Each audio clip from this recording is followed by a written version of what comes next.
Un momento, Abraham, que se está configurando. Sí, yo espero.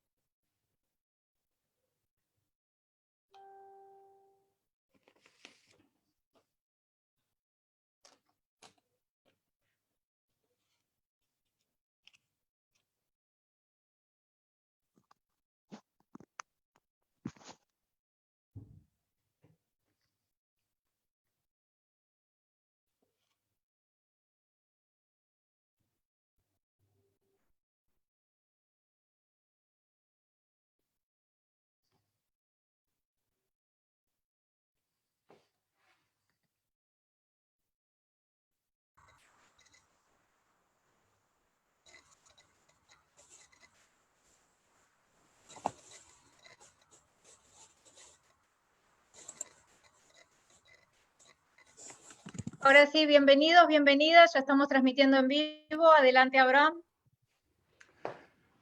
Ok, queridos amigos, en especial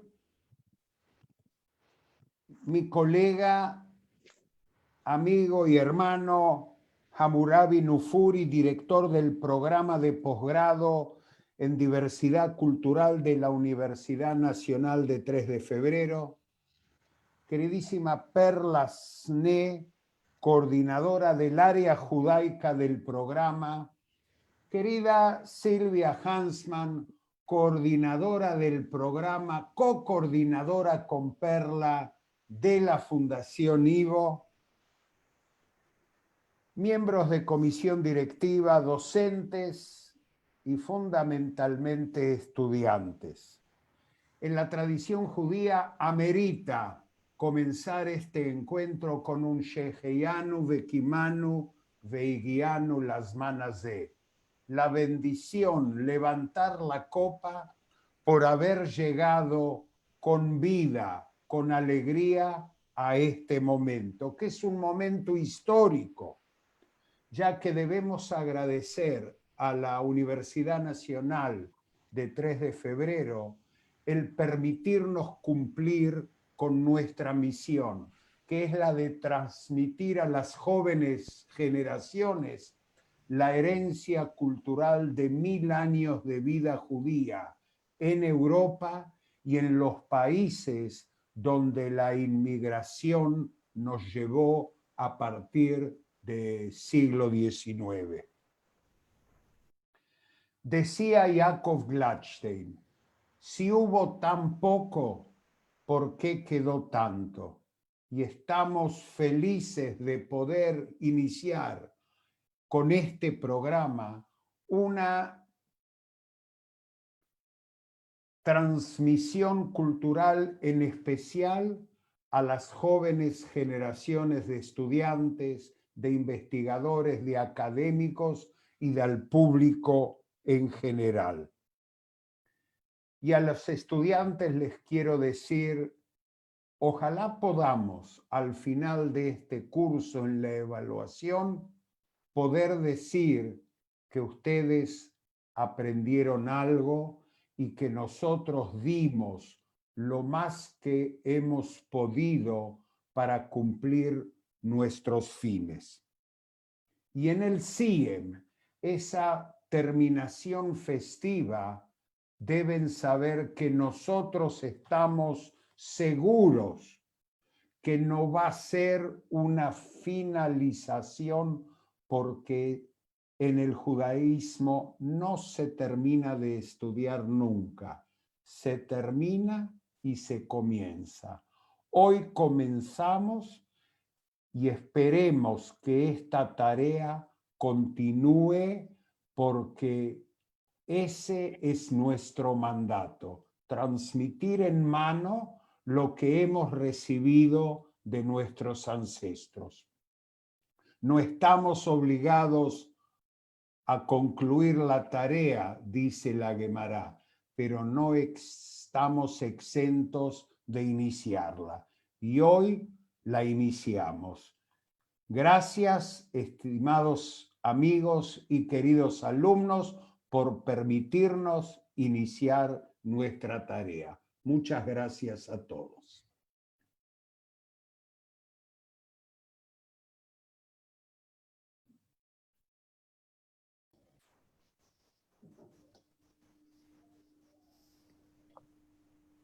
Bueno, me gustaría pasarle la palabra al doctor arquitecto Hammurabi Nufuri, director de nuestro doctorado, director de la Cátedra UNESCO Estética y Sociología de la Alteridad y Diversidad Cultural Argentina y gestor del Instituto de Artes y Ciencias de la Diversidad Cultural de la Universidad 3 de Febrero. Hammurabi, te escuchamos. Muchísimas gracias, Perla. Muchas gracias por sus palabras, Abraham, y por el acompañamiento de tantos años a este proyecto educativo que, sin su ayuda no sé si hubiéramos podido mantener abierta la brecha, y de la Fundación IWO naturalmente. Y nada más, nosotros tenemos como universidad, como instituto, como doctorado en diversidad cultural, como instituto y como cátedra UNESCO, no tenemos más que palabras de agradecimiento por la confianza que la IWO y otras instituciones de la comunidad nos han brindado y la han sostenido a lo largo del tiempo, en materia educativa y en materia académica, institucional. Pero en materia personal, en materia intelectual, también tenemos una deuda con ustedes, con vuestras instituciones, y con los alumnos y con los profesores. Porque ellos todos ustedes son, en realidad, la cara yiddish de la historia de nuestra diversidad cultural. Y es este rostro de nuestra historia el que nos brinda la oportunidad de construir una aceptación de nuestra propia diversidad, y la que nos permite, digamos, la indispensable autocrítica que toda sociedad madura necesita, por el contrapunto que eso implica, por el ida y vuelta, y por las competencias, naturalmente, interculturales que hoy toda sociedad necesita, sea del país que sea, pero mucho más en la Argentina o en las sociedades latinoamericanas, donde nadie puede esgrimir ningún tipo de origen puro, esos sueños de pureza que tantas pasiones tristes han desatado. Así que muchísimas gracias a ustedes por este magnífico seminario internacional, por estos talleres y por haber confiado en nosotros, en el equipo de la doctora Perla Esné, de Lior Silverman, y finalmente por sostener ¿sí? y alimentar este proyecto educativo tanto tiempo olvidado, pero tan adeudado de la propia sociedad argentina. Así que muchísimas gracias. Muchas gracias.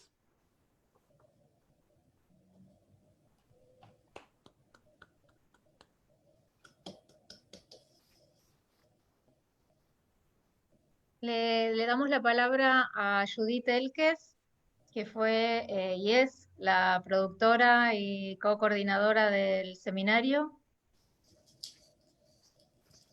Bueno, quiero decirles, Tayere Javeirim, queridos amigos, queridos compañeros, que esta construcción que se viene haciendo desde hace tanto tiempo se hizo con compromiso, con mucho amor, con convicción, y que realmente es posible gracias a la presencia de ustedes. Si no, hubiera quedado solamente en una idea. Entonces, les doy de parte de todos la bienvenida. Cada día que se ven las pantallas a cada uno de ustedes, quisiera abrazarlos, es un poco imposible, pero se los quiero decir. Los abrazamos con mucho amor, y hoy vamos a empezar lo que llamamos los talleres extracurriculares. Quiero decirles también que este es el primer seminario de habla española que trata acerca del idioma y de la cultura yiddish. Sí, es el primero. Y en el mundo, mientras nosotros estamos haciendo esto en idioma español, en otras partes del mundo lo hacen en otros idiomas. Y como es el primero, después vienen otros más. Pero vamos a enfocarnos en lo que es el día de hoy, martes, y quiero presentar a Daniel Bergman, que es antropólogo y su especialidad es el turismo cultural. Va a hacer con nosotros una recorrida que no la voy a contar yo porque la va a hacer él. Así que bienvenidos a todos y acá estamos. Mirda y Nendo.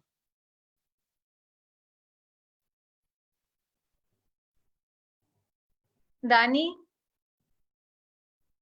El micrófono, Dani.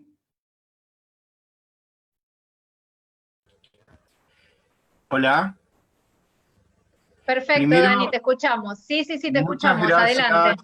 muchas gracias a Ivo y a la UNTREF por esta invitación. Me siento realmente muy, muy honrado a hacer un humilde aporte.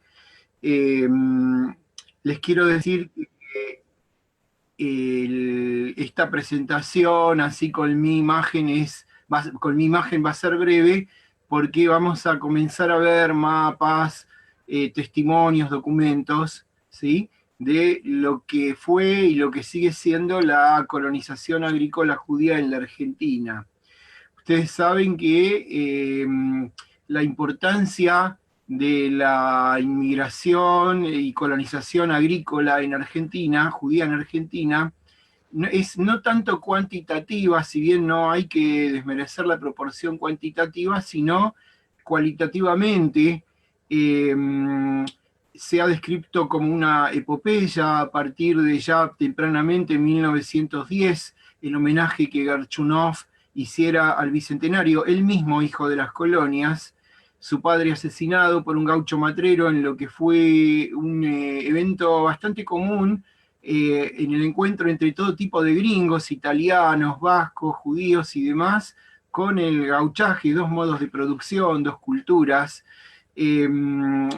Entonces, a partir de los gauchos judíos 1910, comienza a construirse este estereotipo que en realidad se ha convertido en un arquetipo. La primera inmigración judía organizada, con más de 800 personas, viniendo de la región de Podolia y pronto de otras zonas del Imperio Ruso, que ahora veremos en el mapa de dónde provenían, llega en 1889 y pronto reciben el amparo del barón Mauricio Hirsch y de su esposa Clara, que organizan la Jewish Colonization Association.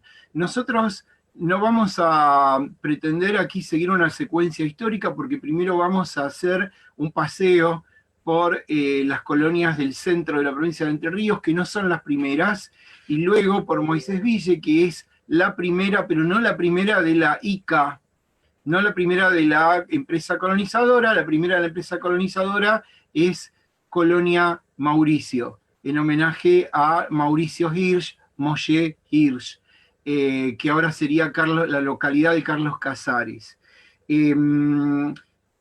La importancia, una de las dimensiones de la importancia de la colonización agrícola judía en la Argentina es que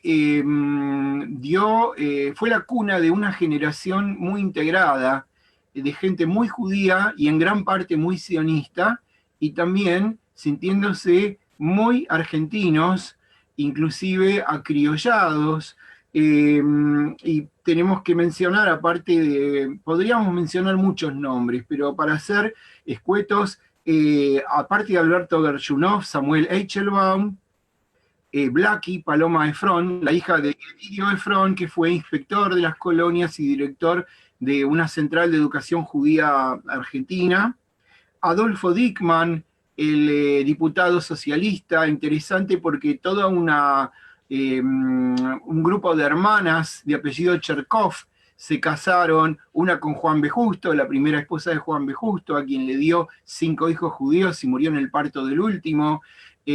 Otra se casó con Repeto, también un dirigente socialista, otra con Adolfo Dickmann, y muchos más, ¿sí? Salvando las diferencias, me honro en ser nieto de maestros judíos de las colonias, que llegaron en 1910 y 1911 por mi lado paterno a la colonia Palmar Yatay, que es en la zona de Huajay, provincia de Entre Ríos, y por mi lado materno, la leyenda de una bisabuela que nació en Colonia Clara. Villa Clara no estaba fundada en 1892, ¿sí? Lo que hace que en nuestra familia seamos ya 5 generaciones o más de argentinos, judíos argentinos. Así que bueno,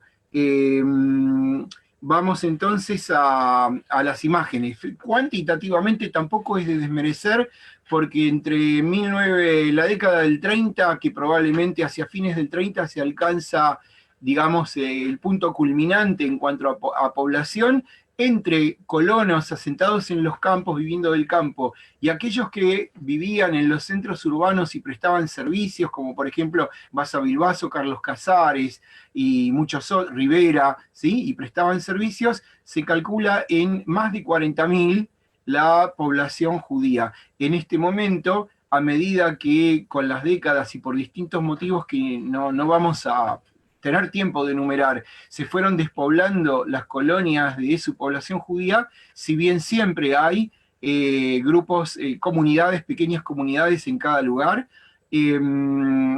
digamos, la conciencia histórica de que la presencia judía es un patrimonio local y provincial se ha acrecentado. Hay un proceso de patrimonialización muy interesante. Turismo cultural, es cierto, una de mis actividades es el turismo cultural, y hace varios años que estamos organizando visitas a las colonias entrerrianas y también a Moisés Ville y otras 3 colonias santafesinas, Palacios, Las Palmeras y Monigotes, y próximamente a Carlos Casares y Rivera. Ahora, en realidad, la mirada antropológica está siempre presente, la preocupación por rescatar y poner en valor la presencia judía, la identidad judía como educador judío que soy. Bueno, vamos entonces a compartir imágenes.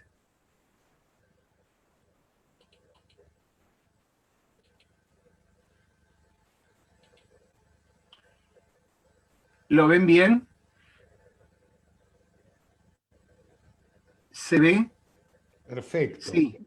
Bueno, entonces lo que vemos aquí es la presentación del circuito histórico en Entre Ríos, San Gregorio, que se llama Sonnenfeld, Villa Domínguez, Carmel. Villa Domínguez era la capital administrativa de las colonias, la sede de la administración de la empresa colonizadora. Carmel, Ingeniero Sájarov, que se llama La Capilla.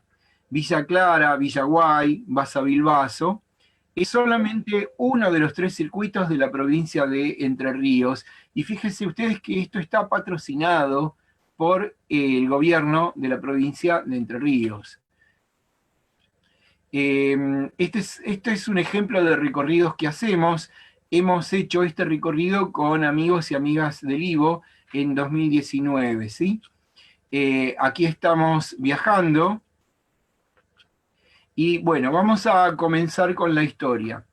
En el Imperio Ruso había una región que ellos llamaban zona de residencia judía. Esto significa que en esta región de miles y miles y miles de kilómetros cuadrados, los judíos tenían que vivir y no podían salir. A partir de 1881 y 1890, en que comienza a haber una política activamente antisemita como consecuencia del asesinato del zar Alejandro I y una serie de pogroms instigados siempre por el gobierno zarista, también comienza a haber desalojos, expulsiones. Los judíos no pueden vivir cerca de la frontera, y si ustedes ven la frontera con el Imperio Austrohúngaro, por ejemplo, y con el Imperio Alemán, Prusia, van a ver que esta localidad de Kamenetz-Podolsk queda ahí, y este es uno de los motivos del antisemitismo y la expulsión, la prohibición de vivir cerca de las fronteras, que los primeros que han venido hayan sido de Kamenetz, de donde viene mi abuelo. Esta es la ubicación geográfica, aquí tenemos la ciudad de Buenos Aires, esta es la ubicación geográfica de las colonias del centro de la provincia de Entre Ríos, en torno a la ciudad de Villaguay, tenemos Villa Domínguez, San Gregorio, Basavilbaso, que en realidad se llama Colonia Lucienville, Carmel, Ingeniero Sájarov, Villa Clara, que se llama Colonia Clara, ¿sí? Después hay una zona que es la del Arroyo Grande, donde está Pedernal, San Salvador, Cassés, Ubajay, Palmar Yatay, y luego tenemos la zona más reciente, poblada en la época hitleriana, con algunos refugiados judíos que huían de Alemania, y donde está la colonia Víctor, cerca de la localidad de Bobril. Tenemos también colonias judías, por supuesto en Santa Fe, como mencionamos, en Buenos Aires, como mencionamos, en La Pampa, en Santiago del Estero, Colonia Dora, y colonias independientes en la zona de Chaco y en la provincia de Río Negro, lo que se llamaba Colonia Rusa. El varón Mauricio Moshe Hirsch y la baronesa Clara Bischofsheim. Ella era de una familia de judíos belgas, banqueros, y él también, nieto de un banquero de Baviera. Tuvieron hijos adoptivos, pero solamente 2 hijos biológicos. Una murió de pequeña y ya de adulto, joven, muere su hijo Lucian, en un accidente, por lo cual, y esto es paralelamente a la época de pogroms y persecuciones, surge la famosa frase del barón Hirsch, donde él dice que su heredero será el pueblo judío y su proyecto será salvar a 1 millón de judíos del Imperio Ruso. Según las últimas investigaciones de Chaim Avni, que publicó un libro recientemente sobre este tema, asesorado equivocadamente, él pensó que quizás podría generar una autonomía judía concentrando a 1 millón de judíos en un territorio nacional, en la Argentina. También apostó a Palestina, pero luego le transfirió sus inversiones y colonias a la familia Rothschild. También en un inicio quiso fundar colonias en el sur de Rusia, pero se cansó de la corrupción y de la burocracia zarista.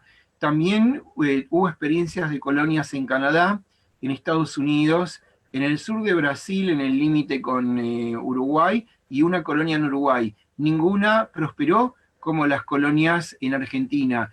El Congreso Nacional aprobó la venta de tierras a la compañía colonizadora con la condición de que estas colonias, que llegaron a ser 25, no estuvieran todas en una misma provincia o región, sino dispersas, para evitar justamente crear un conglomerado étnico homogéneo, distinto de la mayoría de la población, y no repetir lo que había denunciado Sarmiento como la colonización galesa en Chubut en 1865. Llegamos al centro de la provincia de Entre Ríos, la localidad de Gobernador Basavilbaso, que digamos es conocida coloquialmente como Basso, es el centro donde se cruzan las vías férreas entre la línea que va del río Paraná al río Uruguay. Cuando dicen Empalme para Uruguay, no es a la República Oriental, sino ellos llaman Uruguay a Concepción del Uruguay. Y también el tren que va de Buenos Aires a Misiones. Aquí estamos con el grupo del Ivo en la estación Basavilbaso. La estación estilo inglés, como suele ser, y ya la primera expresión en Yiddish, que vamos a ver varias. Obviamente el Yiddish fue un idioma tanto de publicaciones como coloquial entre los sectores mayoritarios de Ashkenazim, de la comunidad judía, no solo en Buenos Aires, sino en todo el país, con publicaciones, periódicas y con profusa publicación literaria, obras de teatro que se estrenaban también en las colonias. Primero en las colonias se estrenaban las obras de teatro. Aquí vemos la fachada, todavía en funcionamiento en Entre Ríos, Basavilbaso, la sociedad Lucienville Cooperativa, fundada en 1900, la primera cooperativa agrícola del país, y el periódico Colonist Cooperator, Organ fue un fondo comunal. El fondo comunal es de Domínguez, Sociedad Cooperativa Agrícola. Interesante que está escrito en yiddish, pero las palabras son castellanas, con un versículo de la Torá en hebreo, Obedat Matois Valejem, quien trabaja su tierra se saciará de pan. Esto es de 1926, publicado en Villa Domínguez, que era la usina cultural de las colonias. Una colonia importante dentro de Lucienville, había subcolonias, se llama Novibuco, y es muy interesante porque el acta, esto también lo relata Avni, el acta del libro de actas de la colonia es la continuación del libro de actas que Novibuco, la gente de Novibuco tenía en Europa. Aparentemente es una zona, el nombre está posiblemente en rumano, es una zona de Besarabia. A esta la llaman popularmente Sinagoga Rancho, es de 1895, pero la gente del lugar pide que se la llame Sinagoga de Campo, y todos los años para Yom Kippur, Quique Greenberg, mi amigo, que es el oficiante para Yom Kippur en el templo principal de Basavilbaso, va junto con un grupo de gente a pie, llevando los rollos de la Torá muchos kilómetros para oficiar también en la sinagoga de campo. En esa zona de Novibuco vivió Blaki, no nació ahí, nació en Domínguez. Blaki Paloma Efron Taibe, Paloma en yiddish, es la hija de Yedidio Efron, que fue el inspector de Miseide, de mi abuelo cuando era maestro, y él me relataba acerca de sus conversaciones con Yedidio Efron. Paloma Efron, 1912-1977, fue la primera mujer que fue directora de Canal 7. Basavilbaso tiene también áreas de relax, como un spa termal, con aguas saladas, urgente natural, con comedores, que solemos visitar en nuestros paseos. El templo principal, Beit HaKnesset Tfilah LeMoshe, una oración a Moisés, o para Moisés. Aquí estamos con nuestro grupo. Es un templo construido por artesanos. Los cielos rasos tienen imágenes de los Teilim, los salmos, ¿sí? Y en Basavilbaso, por las calles, uno puede ver oferta de comidas tradicionales judías, varenikes, gefilte fish, knishes. Por supuesto que todos los judíos tienen una sinagoga donde dicen, allá yo no voy. Y los trabajadores no se querían juntar con los pitucos, también pasaba eso en Basavilbaso, en Baso, y hay un Arbeter Shil. Esta cartelería es de cuando Lombardi fue ministro de Turismo hacia el año 2000 de la Rúa, y hubo un proyecto muy interesante de poner en valor las colonias, y entonces vamos a ver cartelería ya un poco deteriorada en cada colonia Shalom Argentina. Este templo está vacío y hay un proyecto con auspicio de... supongo que van a subir después. Probá por Facebook, porque lo están pasando por el Facebook de Ivo. Hola, ¿me escuchan? Sí, les pido por favor que silencien los micrófonos, estamos transmitiendo en vivo en Facebook, gracias. Este templo, digo, está vacío, y con el auspicio de la Amrota Col hay un proyecto que por ahora está en stand-by de transformarlo en un museo, pero no en un museo de la colonización, sino en un museo judío. sea, de la vida judía. Llegamos a Villa Clara, que hay mucha bibliografía sobre Villa Clara. Una colega antropóloga, Judith Freidenberg, se instaló ahí por muchos meses y escribió memorias de Villa Clara, y también lo que ella llama la invención del gaucho judío. En realidad, la comunidad se llama Clara Vélez. Aquí, como dice mi amigo Abraham, el carnicero, que fue el presidente de la comunidad y siempre nos recibe con un regio asado, se llama Vélez. ¿Por qué? Por Belz, Mein Städtele Belz. Aparentemente, en el origen, vino gente oriunda del pueblito del Städtel de Belz, como dice la canción Mein Städtele Belz. Y se unificaron las dos comunidades y ahora se llama Clara Vélez. Este es el templo restaurado, hermoso templo restaurado, Beit Yaakov, en Villa Clara. Luego hay pequeñas colonias donde poco o nada queda, pero siempre un cementerio y una sinagoga. Colonia Carmel, en el camino entre Villa Domínguez y Villa Clara. Ingeniero Sájarov, también en el mismo camino.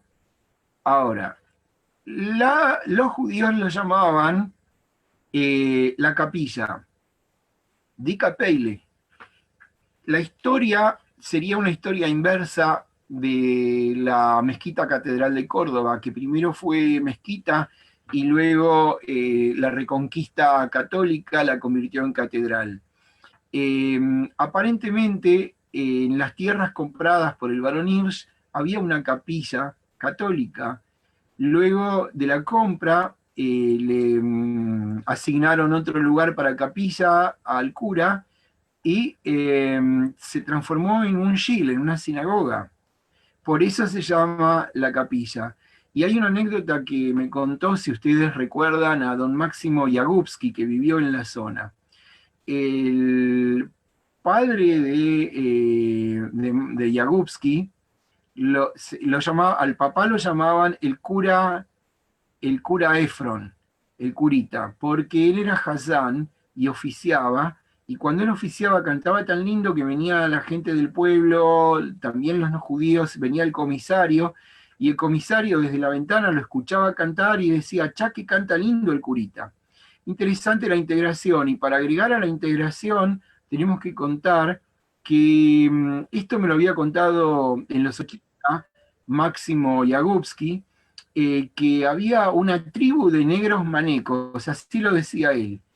Tuve la suerte de encontrar descendientes de estos, que no son una tribu, que son esclavos libertos que huían de Brasil, cruzaron el río Uruguay, se instalaron en la zona, y son anteriores a la inmigración judía. Cuando vinieron los colonos judíos comenzaron a trabajar con ellos, y por supuesto que aprendieron Yiddish, y por supuesto que la nieta de una mujer de este grupo de negros manecos, Maneco Manuel es el sobrenombre en portugués del patriarca de este grupo, la nieta es la morá de hebreo en la escuelita que todavía funciona en Villa Clara con 8 alumnos.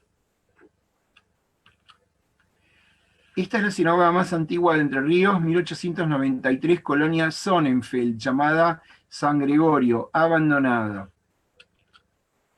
Y aquí quienes nos escucharon en abril de 2019, lo habrán escuchado hablar al amigo Espinosa, el cuidador del cementerio de Sonnenfeld, la Recoleta de las Colonias, donde están todas las familias importantes, están los Efron, está este ingeniero agrónomo, ahora se me escapó el nombre, pero y muchos de los fundadores. Interesante también que la señalización por parte del gobierno reconoce, asume, pone en valor el circuito histórico de las colonias judías. Llegamos a Villa Domínguez y en 1990, cuando se cumplieron 100 años de la fundación, en el galpón que todavía se mantiene, está restaurado, puesto en valor y es un museo de carruajes, digamos, fue preparado y ornamentado para la celebración. No es el centenario de Villa Domínguez, sino el centenario de la colonización judía. Los carteles de la señalética de Shalom Argentina tienen indicaciones y tienen, por supuesto, el planito de Villa Domínguez, que la llaman la París entrerriana, porque si ustedes recuerdan, en París hay una rotonda donde está el Arco del Triunfo, y salen avenidas en diagonal, y esto se dice que fue calcado del plano de París, donde por supuesto en París uno mira una perspectiva por estas avenidas de kilómetros, y acá a los 50 metros tenemos el campo, ¿sí? Esta farmacia, que estaba denominada en homenaje al doctor Yarcho, el médico de las colonias, ahora desde hace ya 40 años aproximadamente se transformó en museo por obra y gracia de Osvaldo Quiroga, un nieto de un criollo que colaboró con la instalación de los inmigrantes judíos, historiador de alma, enamorado del tema, y ahora funcionario municipal a cargo de un museo público, donde yo he visto llegar micros de escuelas primarias y secundarias de la provincia de Entre Ríos, de chicos de la educación pública que vienen a estudiar la historia de su provincia. Y adentro del museo podemos ver estos libros de texto donde se enseñaba con sabor argentino a leer en yiddish, mate, mate, mame, mamá, mate, tate, papá. El doctor Yarcho fue también pionero del cooperativismo agrario junto con su cuñado, el ingeniero Sájarov. A él me quería referir antes. Y hay un hospital que es el hospital donde nacieron todos, Black y todos los que mencioné, o pasaron por ahí, el hospital que se llama actualmente Dr. Yarcho. Esta persona es Osvaldo Quiroga en la entrada del hospital Yarcho, y aquí nos está dando una explicación adentro del Shil de la sinagoga de Domínguez. Pasamos ahora a hablar de Moisés Ville. ¿Vamos bien, Silvia, con los tiempos? Bueno. Dani, estamos perfecto con el tiempo. Bueno, Moisés Son las Ville. 15:41.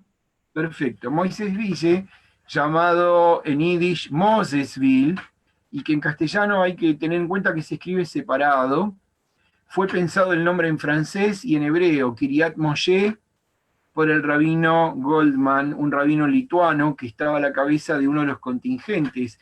Es interesante, hablando de lituanos y hablando de Podolier, explicar que en la primera generación, cada comunidad en las colonias, según el lugar, tenía su vida religiosa y un poco de vida social y comunitaria por separado. Estaban los de Besarabia, los Podolier, los Galizianer, los Litvakes, que según me ha relatado Máximo Yagubski de primera mano, los Litvakes se autoasumían como la élite, la aristocracia intelectual, digamos, basados en el prestigio de las yeshivot, los institutos académicos, institutos rabínicos de Vilna, la Jerusalén de Lituania, y los tenían a los Besaraber como Grove Jungen, como gente inculta, pero eran los Besaraber los que, por haber tenido alguna experiencia en el campo, en zonas más meridionales y zonas de colonización del Imperio Ruso, les enseñaron a los litvakes las faenas del campo. Moisés Ville se autoasume como es la cuna de la colonización judía, lugar histórico nacional, considerado ya poblado histórico, es uno de los 4 poblados considerados históricos. Otro sería Gaimán, de los galeses, tienen una fiesta de la integración con criollos e italianos, tienen una colonia vecina italiana, piamontesa.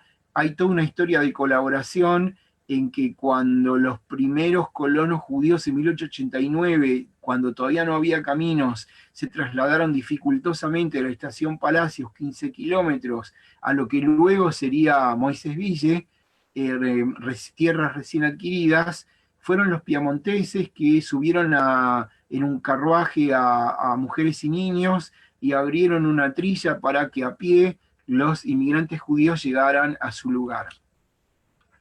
Aquí vemos el mapa de principios del siglo XX de las subcolonias. Ellos lo llaman colonias, uno se puede perder un poco, porque Moisés Ville en sí no es una colonia, es un centro urbano, pero también es el nombre de toda la región, de muchos kilómetros cuadrados de colonias que se llamaban, fíjense, nombres de Europa Oriental, nombres hebreos, y nombres de persona y nombres locales. Bialystok, Muchnik, Capivara, Babelberg, Zwölfer, que es de los 12, 24 de los 24, Zechzer de los 6, Virginia, Tzadok Khan era un administrador, La Juanita, Palacios, Las Palmeras, Monigotes. Nosotros vemos que esta zona es la del pueblo Moisés Ville, no, perdón, esta zona es la del pueblo Moisés Ville. Por aquí se llega desde Rafaela, por aquí desde Sunchales, Colonia Palacios, Colonia Las Palmeras, Colonia Monigotes, y más para acá está Montefiore, Ceres y Colonia Dora. O sea, es toda una enorme región entre el noroeste de Santa Fe y el sudeste de Santiago del Estero de colonización judía. Al llegar, es muy conocido. Vamos a retroceder.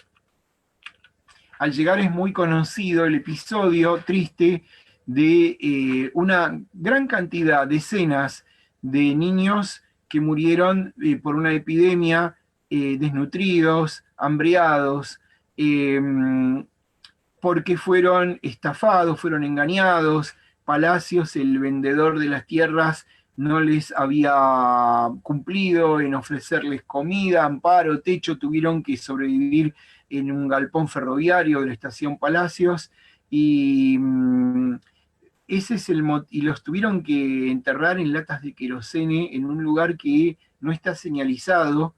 Esta es la lápida conmemorativa, no están enterrados ahí en el cementerio de Moisés Ville. Ese es el motivo por el cual, cuando al haber fracasado el primer intento de colonización en la zona, la empresa colonizadora les ofreció trasladarse a las tierras compradas en Entre Ríos, ellos dijeron no, estamos obligados a permanecer donde nuestros chicos murieron y están enterrados.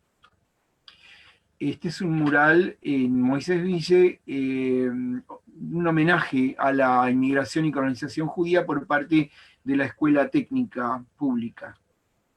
Y aquí en Shalom, Argentina, vemos el mapita con los puntos de atracción.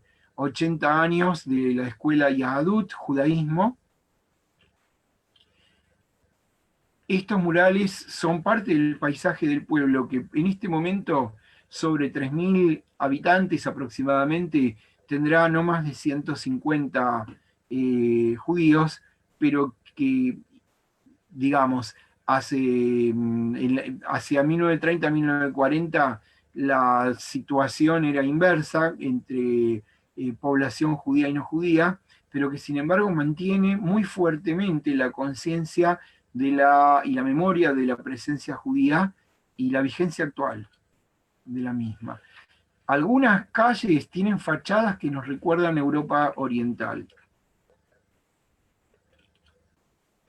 Y en muchas calles hay, aquí Yarcho está con otra grafía, Álvaro Nirsch, al médico de las colonias, Teodoro Herzl y el Estado de Israel, y ya no se llama más así, pero quedó la fachada del Banco Comercial Israelita frente a la plaza principal, y pudimos encontrar en el museo de 1926 un documento donde dice Yiddish Commercielle Bank, Banco Comercial Israelita. ¿Qué leían?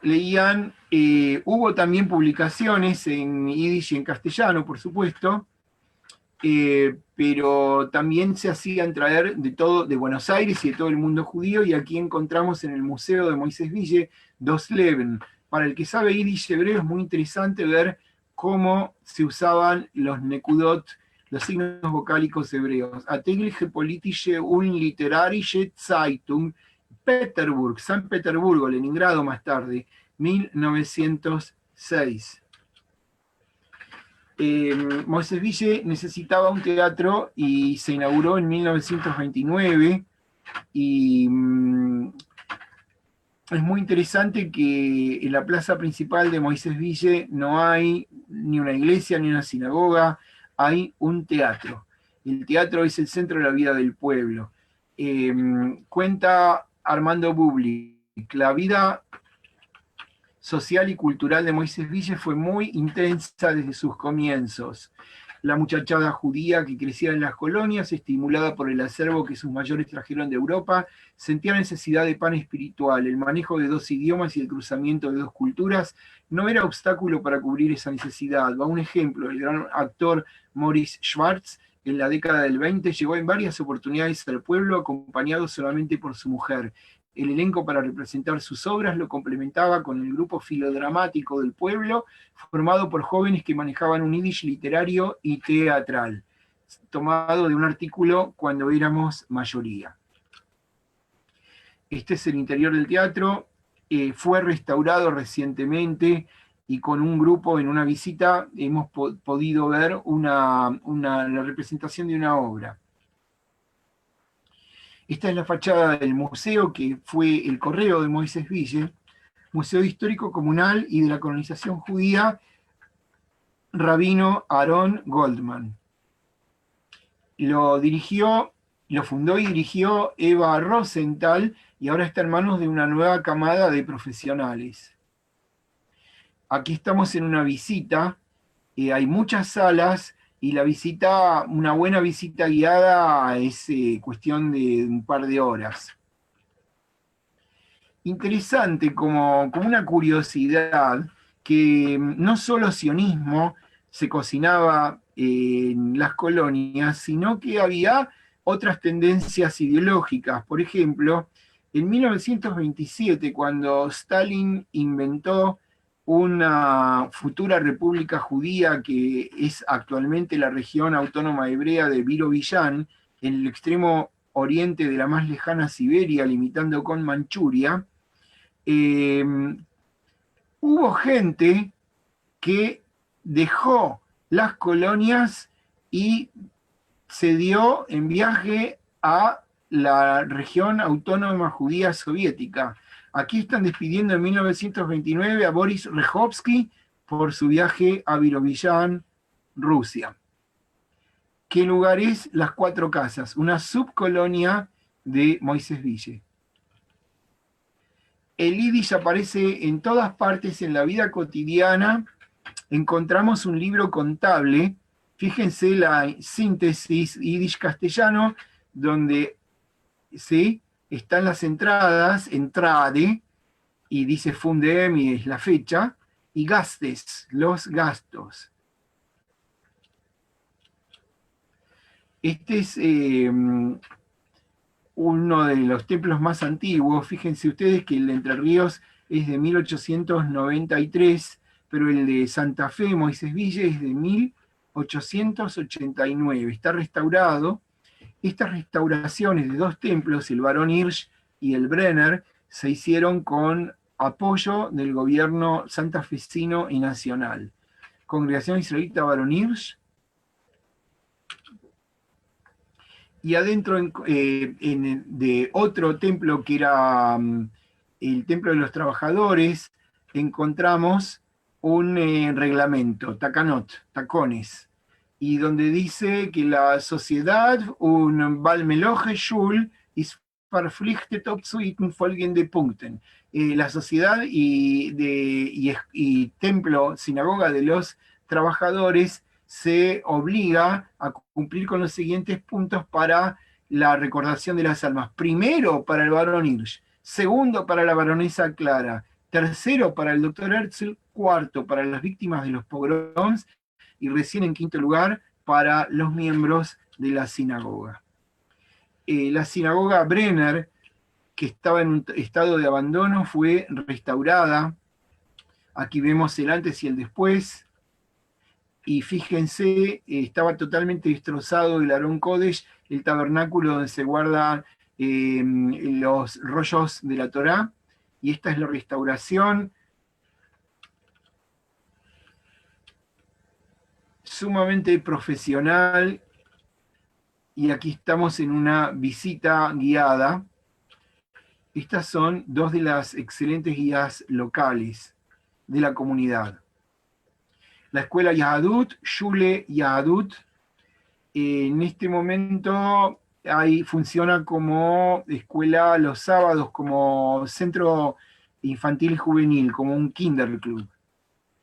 Y entre las bienvenidas en varios idiomas las tenemos en hebreo, y Gliklech Onkumen también en yiddish. Y un simpático afiche norteamericano de una lección de yiddish, Schmutz, Schwieger, Nutnik, Chutzpe, etc. Die Yiddische Lektie. Había un seminario de maestros hebreos que funcionó hasta hace un par de décadas.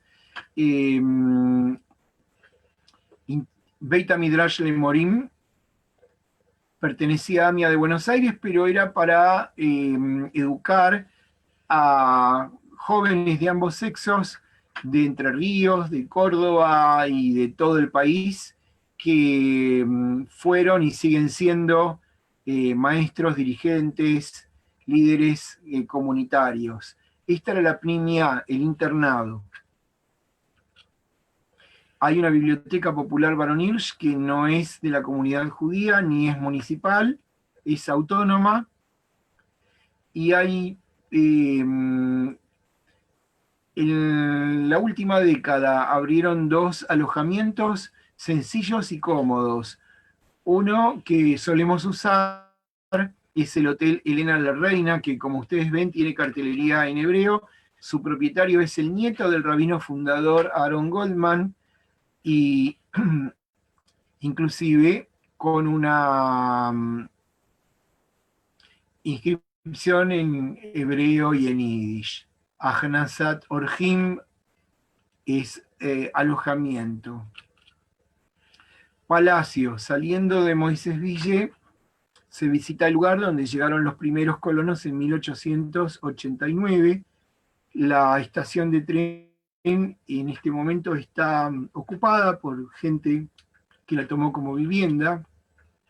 A esta estación llegaron los primeros inmigrantes del Weser de 1889, en el galpón de enfrente se cobijaron, vivían de las galletas que les tiraban desde los trenes. Ahí el ingeniero Guillermo Wilhelm Lowenthal, un higienista que hacía un relevamiento para el gobierno de Carlos Pellegrini, se dice que de casualidad, otros dicen que fue un viaje intencional, los vio y los escuchó hablando en yiddish y les hizo el nexo con la CIRA, la institución judía en la capital federal, que les ayudaron a gestionar la concreción de la compra que habían hecho, y también él viajó a Francia, donde con el rabino Tzadok Khan, el rabino de París, se los vinculó con el barón Hirsch, que finalmente los va a tomar bajo su amparo. Más hacia el norte tenemos Las Palmeras, de donde es este hombre público, Tenenbaum, que está patrocinando la reconstrucción, la renovación de la sinagoga de Las Palmeras. Hay otros puntos para visitar, como una biblioteca, un museo, la plazoleta de los inmigrantes. Son lugares rurales monigotes. Si me permiten el desliz, los locales en forma burlesca lo han llamado Meinegatkes. Monigotes tiene una hermosa sinagoga Tiferes Israel restaurada, y con el patrocinio del gobierno de la provincia de Santa Fe. Aquí vemos un grupo que no es del IVO, porque el IVO todavía no viajó a Moisés Ville, en una de las visitas que hemos hecho al lugar.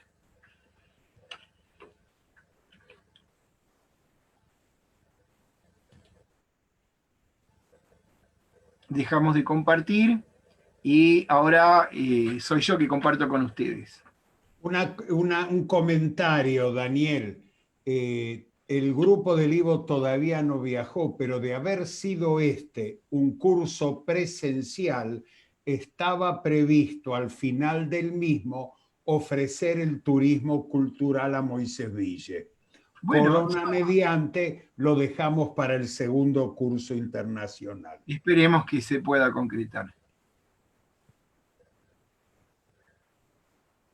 Si quieren hacer un comentario, un aporte, alguna pregunta, si tienen ustedes antepasados en las colonias, ¿cuántos judíos vivieron en estas colonias? Preguntan. No tengo la cifra de cada uno, pero si pensamos que hay 3.000 habitantes en Moisés Ville, y digamos que hace unas décadas había 1.500, pero que el 90% eran de la comunidad, ahí tenemos una aproximación, 1.200, 1.300 en Moisés Ville, y como dije, entre la década del 30 y el 40, entre los que viven en zona rural, que todavía quedan, en Basavilbaso hemos visitado una señora que por elección está todavía en el campo de sus antepasados del siglo XIX y todavía está haciendo producción agrícola.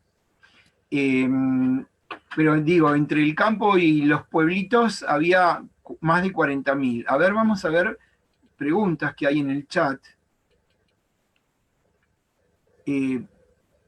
A ver. Muchos dan un presente, que bueno, no es un tema mío. No puedo ver otras preguntas. Preferiría que las pongan ahora, porque no... Es correcto, Sí, Silvia. perdón, si quieren hacer las preguntas, por favor. Los hermanos Fischer eran de Moisés Ville. Es verdad, Silvia Ginich, el Hazán emérito de México, nació en Monigotes. Monigotes, sí, está el nombre de él en la placa del templo. Así como el amigo mío, compañero del Mahón Greenberg, que vive en Rosario, Fidelef. Y nació en el campo que los Ginich compraron a los abuelos de mi señora, a los Betzer.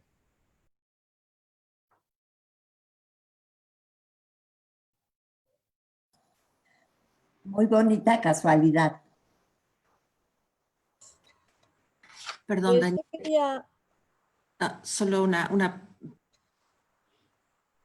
No, quería preguntar, porque como hay personas que no son argentinas, tal vez tenés alguna imagen de gauchos judíos como para poder mostrarlas, para que se haga más una idea de lo que nosotros llamamos los gauchos judíos.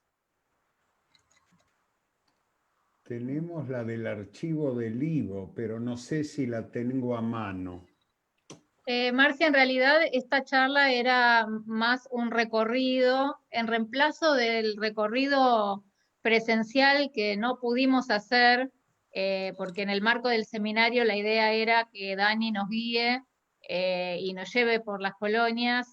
Un poco esto es un recorrido en reemplazo y un anticipo del próximo recorrido. El año pasado lo que hicimos fue, guiados por Dani, el Seminario Nacional de Yiddish, que fue un viaje de inmersión total en el mundo del Yiddish, y que fue una vivencia impresionante junto con Dani. en el circuito del centro, de las colonias del centro, con respecto a documentación sobre las colonias, fotografías y textos, eso lo vamos a ver en el seminario de la tercera semana. Estamos justo sobre la hora, así que si hay alguna otra pregunta que quieran sumar en el chat. No. Yo la y si no, bueno, Dani... Escucho, sí. Sí, yo hice mi pregunta en el chat, pero parece que no la vieron.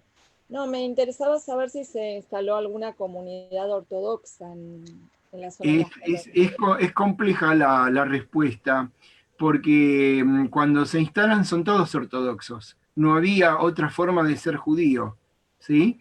Todos los judíos en 1889, 1892 eran ortodoxos, pero en una transición hacia otras formas de religiosidad o de identidad, ¿sí? Todavía no existía hasta 1960 en Argentina otra orientación religiosa, hasta que no se instaló el movimiento conservador, ¿sí? Entonces, lo que sí hubo fue gente, jóvenes generaciones, que al igual que en Europa, al igual que en Palestina e Israel, judíos y no judíos, se secularizaron, o sea, se comenzaron a desarrollar perspectivas no religiosas, ¿sí? Y gente sionista socialista, gente socialista o comunista, ¿sí? Ahora, yo lo que pude ver de manera muy interesante en Moisés Ville, en las últimas visitas, fue un fenómeno nuevo de alguna poca gente, algunas familias que están haciendo lo que se llama en hebreo Hazara B'Tshuvah, o sea, retorno a una forma de vida observante, ¿sí? Y el oficiante, que era siempre un señor muy mayor, que todavía vive hasta los 120, que vive el oficiante en el templo de Moisés Ville, fue reemplazado por un muchacho joven que, según tengo entendido, es converso. Y son fenómenos nuevos e interesantes que, así como ocurren en Buenos Aires, ocurren en Israel, también, ¿por qué no van a ocurrir en Moisés Ville? Pero todavía esto es a nivel de, digamos, algunos casos, no es masivo. Sí hay grupos ortodoxos que viajan y visitan, grupos de Chabad que llevan su mitzvah tank, etcétera, pero no es algo masivo. ¿Por qué no? En gran parte porque no solo que la presencia judía es cuantitativamente poca, sino que ya hace más de una generación que son matrimonios mixtos e hijos de matrimonios mixtos.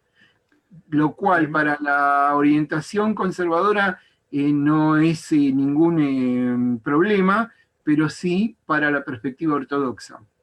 Ahora, los primeros grupos organizados de inmigrantes venían con su rabino, su shoichet matarife ritual y algún integrante que hacía de hazán. Regesh, las tres funciones básicas de una keilah judía organizada.